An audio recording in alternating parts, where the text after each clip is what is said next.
Hi everybody, this video is going to be all about props. I'm going to talk about the props that I love to use, some household items you can use as alternatives, and lastly, the space that you work out in.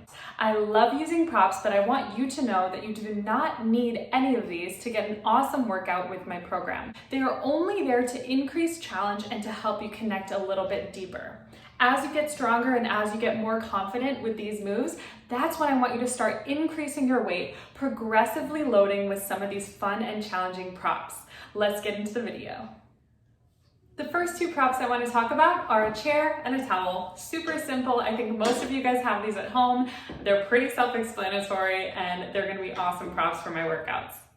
Sliders. I love having a pair of dedicated sliders. These are great for ab work and they're really cheap and easy to find on Amazon. However, if you do not have sliders, they're really simple to replace with a household item. You could use a towel instead, a pair of socks, and if you're on a carpet, paper plates or plastic plates work as well. Light wrist weights and light hand weights. Instead of these two props, you could use soup cans, water bottles, anything that increases that resistance just a little bit. This is a lot of stuff. I have a roller, a ball, a magic circle, and a towel. The reason I'm holding all these props is because they all do provide alternatives for each other. So say you have one of these and not the other three, you can mix and match all of them. I love to use the ball. I think this is probably the easiest, most affordable version of these items to get. And a magic circle is also a great way to enhance your workout. It's a classical Pilates tool. You've probably seen it before if you're a Pilates fanatic, and I do love using it. Ankle weights. Love using these. I wear them in almost all of my workouts. If you don't have ankle weights, you could place a barbell in the crux of your knee to get a little more resistance. A latex or fabric band will also provide a little more resistance for our lower body work.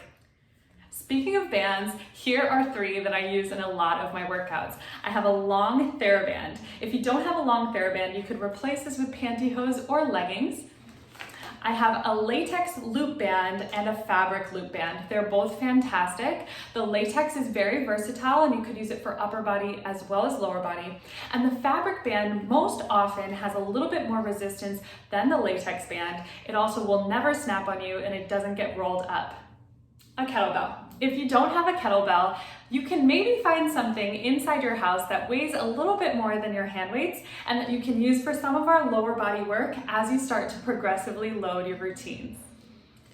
Last but not least, I want to talk to you about the space you're working out in. I know not all of us have a dedicated studio in your home. You might be tight on space.